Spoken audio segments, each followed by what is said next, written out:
meja dan di sekitar kalian, dan bajunya yang belum dimasukkan tolong rapikan terlebih dahulu. Ibu kasih waktu 2 menit.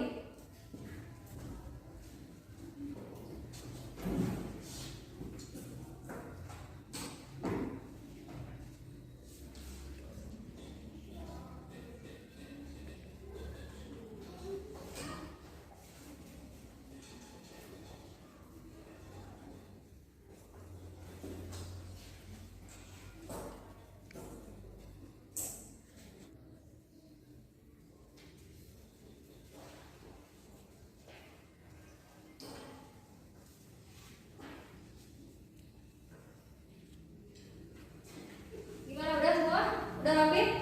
Nah, kan kalau gini kan enak, rapi, nyaman. Kalian juga kan nyaman kan kalau bersih, kalau udah rapi kan kelihatannya lebih enak.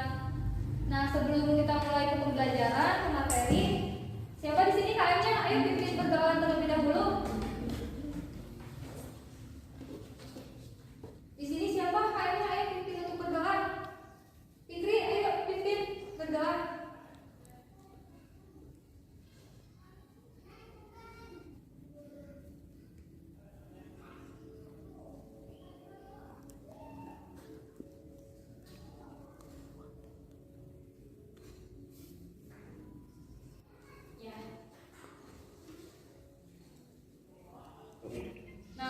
Untuk tujuan pembelajaran kali ini, dalam materi kali ini, Ibu mau menyampaikan ya, tujuannya itu yang pertama menghormati keberagaman syarat, sosial budaya, ekonomi, dan gender.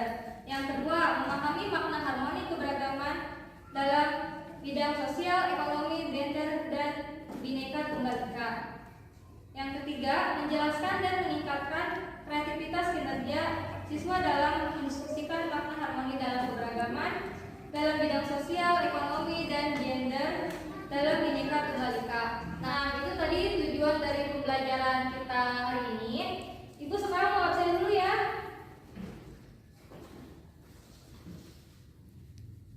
Abdul Nasir hadir. Ahmad Mustafa, Ani, Anissa, Airin,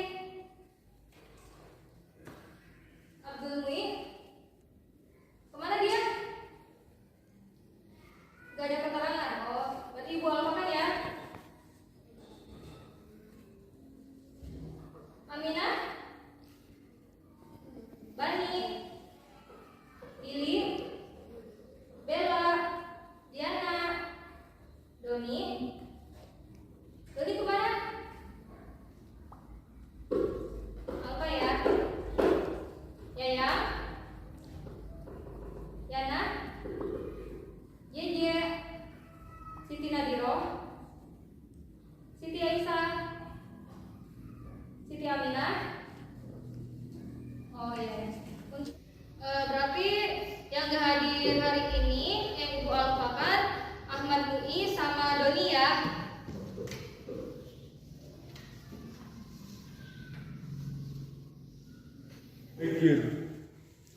Sebelum mulai pembelajaran, agar pembelajaran kita kali ini lebih semangat, Ibu minta pada kalian semua untuk berdiri, kita bersama-sama menyanyikan lagu wajib Indonesia Pusaka. 2, 3. Indonesia tanah air beta, pusaka abadi nan jaya. Indonesia sejak dulu tetap dipuja-puja bangsa. Di sana tempat lagi beta, dibuai dibesarkan bunda, tempat berlindung di hari Tuhan, tempat akhirat untuk mata. Terima kasih untuk anak-anakku semua. Silakan kembali duduk. Gimana? Lebih semangat kan pembelajaran kali ini? Nah,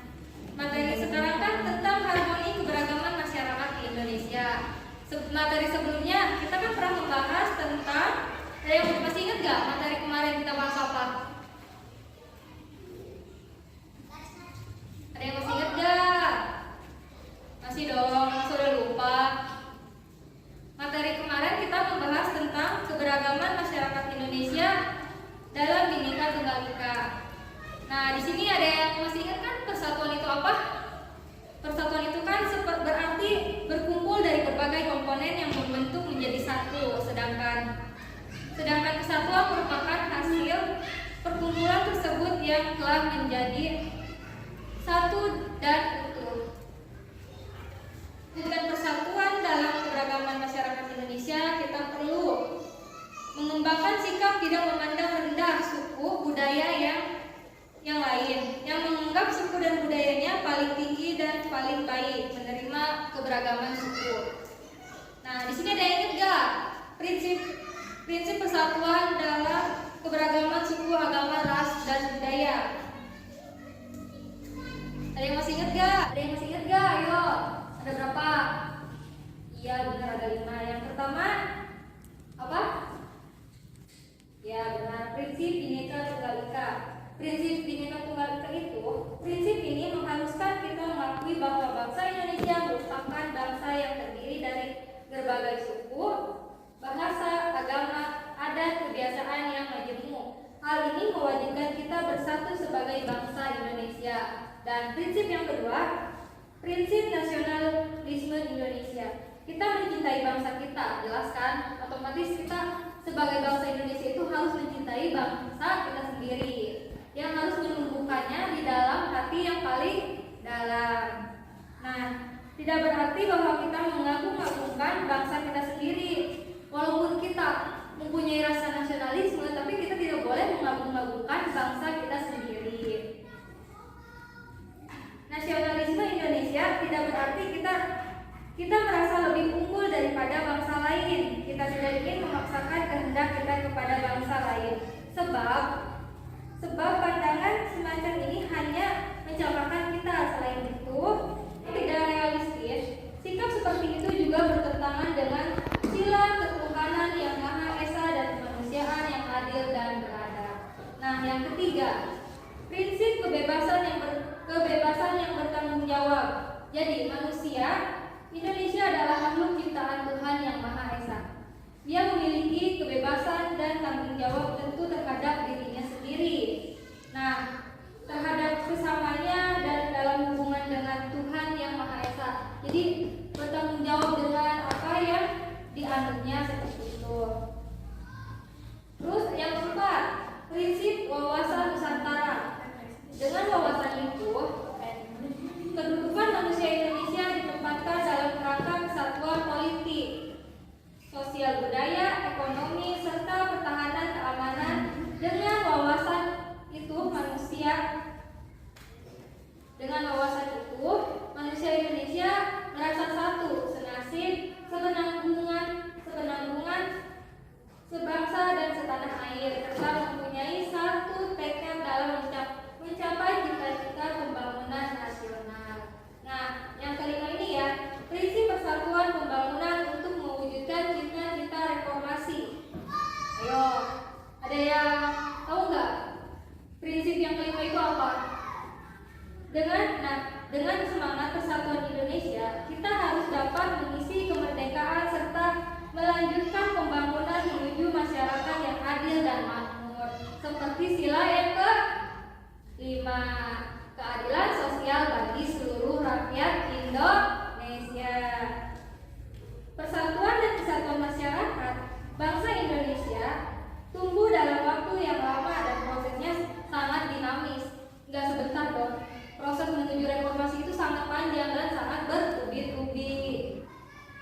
Dan ada juga nih prinsip-prinsip persatuan dan kesatuan bangsa, yaitu ada 3. Ayo, siapa yang mau jawab? Ada yang mau jawab nih? Masa nggak tahu sih, udah lupa. Yang pertama, membina keserasian, keselarasan, dan keseimbangan dalam berbagai lingkungan kehidupan. Yang kedua, saling mengasihi, membina, dan memberikan antar sesama. Yang ketiga, tidak menonjolkan perbedaan tetapi mencarikan kesamaan. Seperti itu ya prinsip-prinsip dari persatuan dan kesatuan bangsa Indonesia. Bisa dimengerti nggak anak-anak? Nah, itu sedikit ulasan dari Ibu untuk itu semua pembahasan dari minggu kemarin, keberagaman masyarakat Indonesia dalam Bhinneka Tunggal Ika. Ada yang tahu nggak arti dari Bhinneka Tunggal Ika itu apa?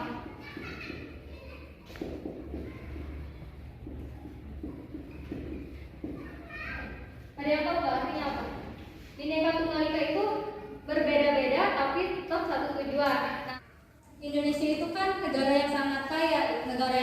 luas yang memiliki berbanyak suku, budaya, agama, ras.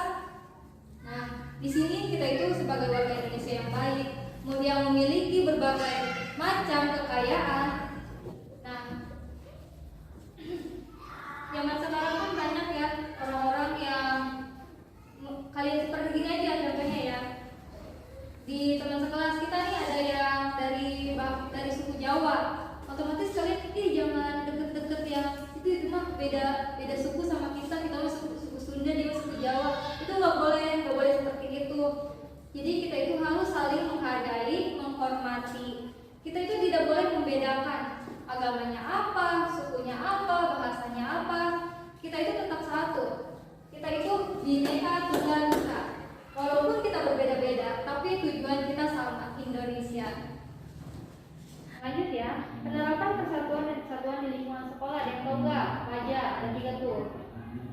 Ya benar. Yang pertama itu bekerja sama dalam menjaga ketertiban lingkungan sekolah. Ada yang tahu? Contohnya seperti apa? Ya benar, seperti mematuhi tata tertib yang ada di sekolah. Yang kedua, saling menghormati penghuni sekolah yang berbeda agama, suku, ras, etnis, dan budaya dan gender. Seperti yang sudah Ibu ajarkan tadi, seperti itu ya. Jadi kita itu tidak boleh saling menjatuhkan, saling menghina. Walaupun kita berbeda, tapi kita harus saling menghargai. Yang ketiga, mengembangkan sikap tenggang rasa dan tanpa salira dalam kehidupan sekolah. Nah lanjut ya.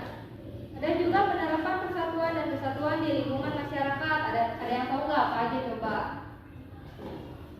Ya, yang pertama, hidup rukun dengan sesama keluarga atau warga masyarakat. Jadi kita itu biasanya ya kalau di masyarakat itu kan ada aja tetangga yang nyinyir, ada aja tetangga yang ribut terus, ada aja yang suka tawuran antar masyarakat, antar dusun.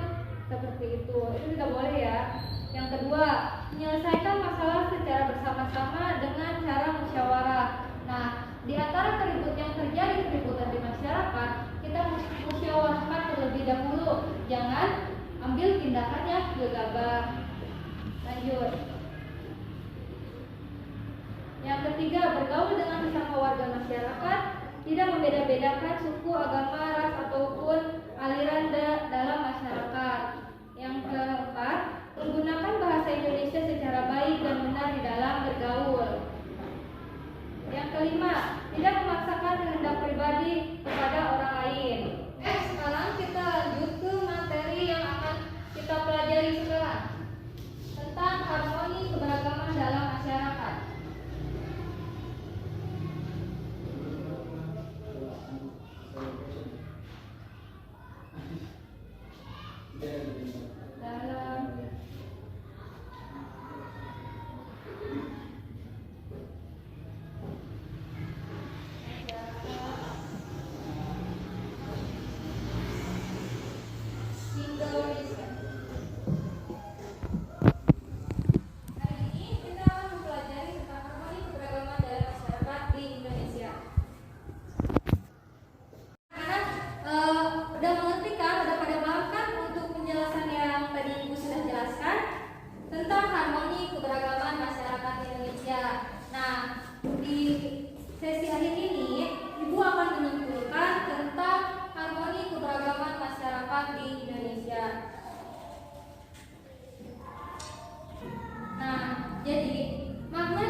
Ayo, ada yang tahu nggak?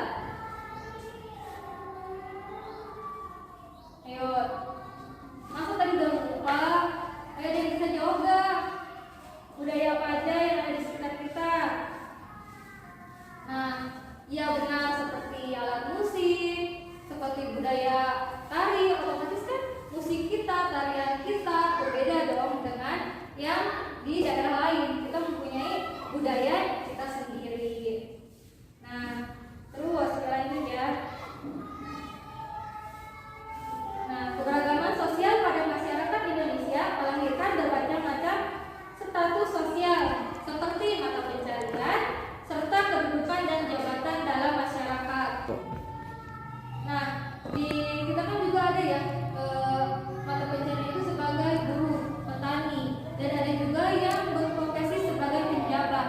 Nah, di sini itu dalam keberagaman sosial budaya ini si pejabat itu tidak boleh merendahkan profesi seorang petani. Jadi dia itu tidak boleh seenaknya kepada seorang petani ya. Seperti itu. Ada lagi nggak? Sok, ada yang mau tanya lagi nggak? Seperti apa lagi contohnya yuk sok. Kita di sini lebih ke sharing aja ya, biar enak, biar sama-sama tahu ya.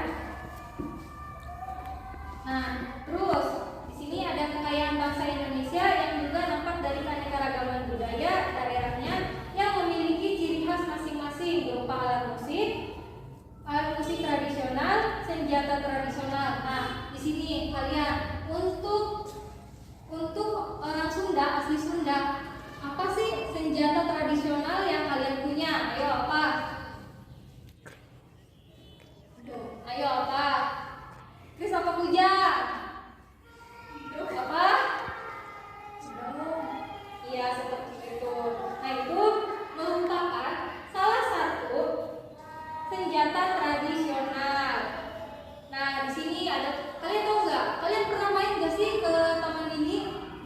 Nah, di sana itu, di Taman Mini itu ada bukan ada sih, tapi banyak sekali yang ada di Indonesia, seperti rumah dari Sabang sampai Merauke. Di Taman Mini itu udah ada. Seperti apa sih disebutnya ya?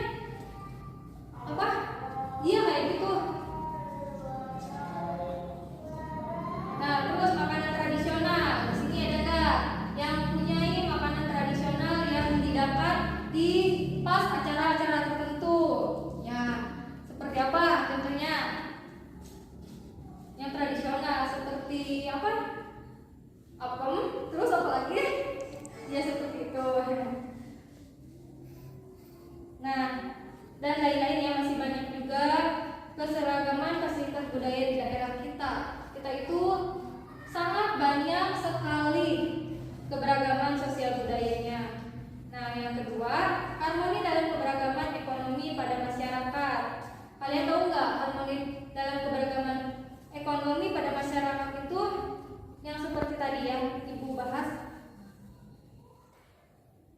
Nah, banyak sekali kan barang-barang kebutuhan masyarakat, mulai dari kebutuhan makanan, pakaian, kebutuhan sehari-hari lainnya.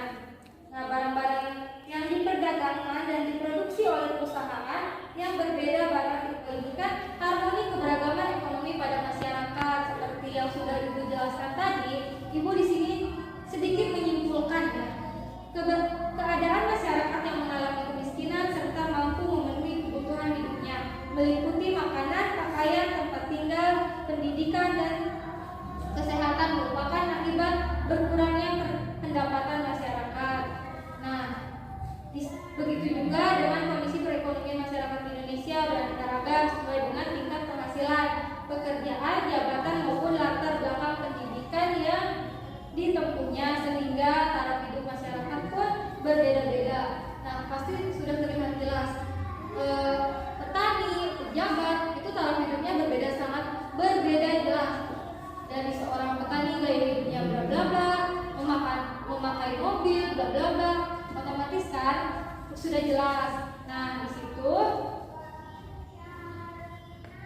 ada banyak kecukupan maupun yang kurang mampu. Namun keharmonisan antara anggota masyarakat yang berbeda itu pula harus dapat dipelihara.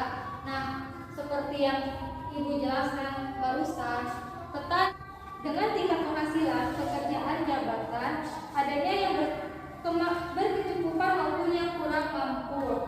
Namun, keharmonisan antar anggota masyarakat yang berbeda ini harus dapat terpelihara, harus dijaga keharmonisannya. Jangan sombong, udah mah kita kan seorang petani, terus kalau lewat festival suntuk, bapak itu harus saling menyapa, saling menghargai, menjaga keharmonisan seperti itu. Ya lanjut ya. Di sini lanjut ya, yang ketiga itu harmoni dalam keberagaman gender dalam masyarakat. Nih bisa dilihat ya di halaman 126, ini ada gambar pahlawan kita.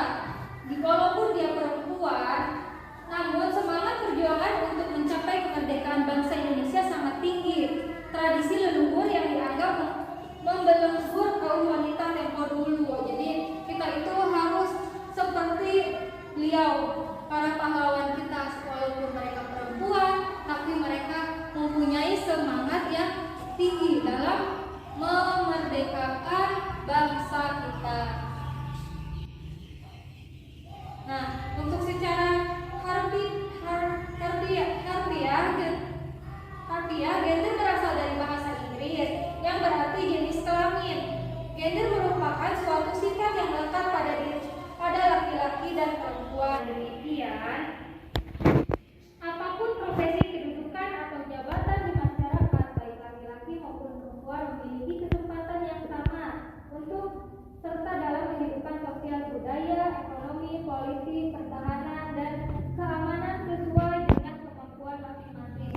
Nah, sekarang contohnya ya, seperti dalam kehidupan berpolitik, tidak semua pemimpin itu laki-laki. Benar atau benar? Benar kan? Seperti contohnya di Karawang ini, bupati kita itu kan perempuan. Jadi bukan hanya laki-laki yang bisa memimpin, tapi perempuan juga bisa memimpin. Nah, begitu seperti ya.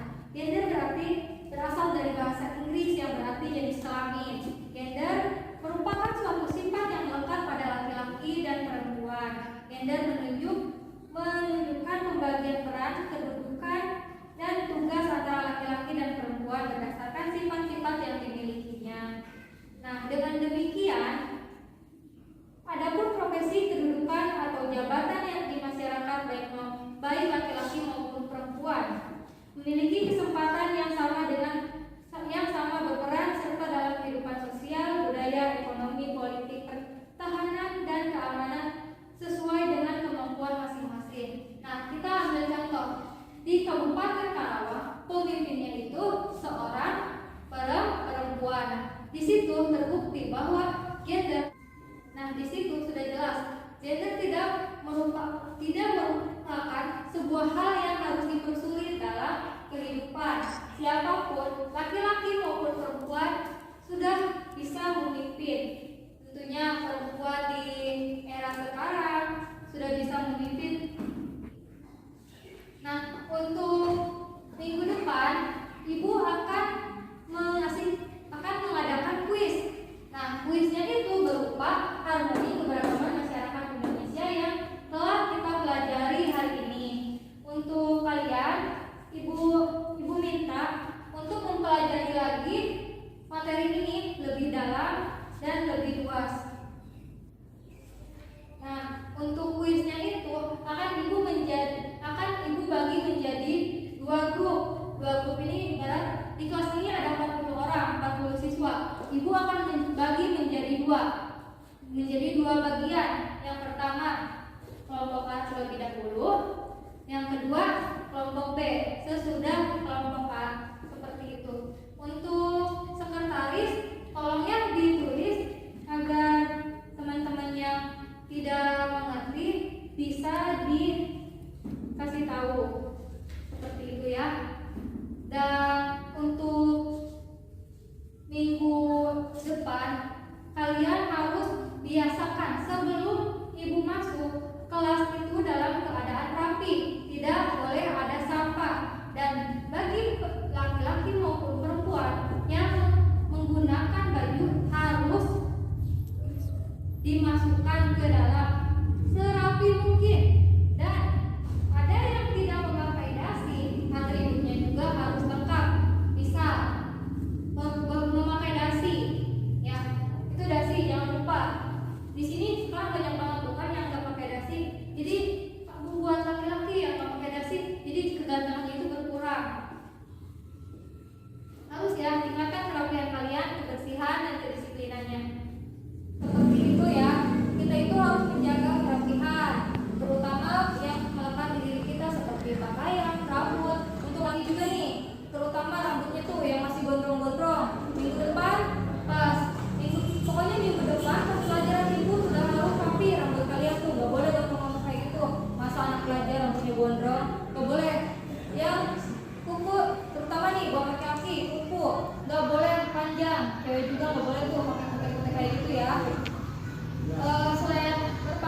sudah kelas 3, jadi harus bisa menyesuaikan penampilan kalian, harus bisa menjaga sikap kalian, kerapihan kalian, kebersihan kalian.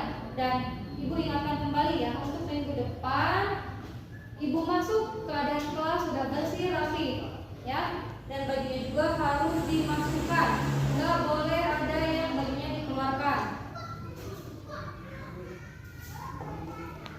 Jangan lupa ya, Ibu ingatkan kembali, minggu depan Ibu akan adakan kuis. Masih ingat ya, kuisnya tentang apa? Tentang harmoni keberagaman dalam masyarakat di Indonesia. Jadi kuisnya itu gak bakal lepas dari materi ini. Kalian harus benar-benar mempelajarinya. Nah, mungkin pertemuan kali ini Ibu akhiri. Sok, silakan Pak R pimpin untuk berdoa. Ya, silakan untuk Pak R pimpin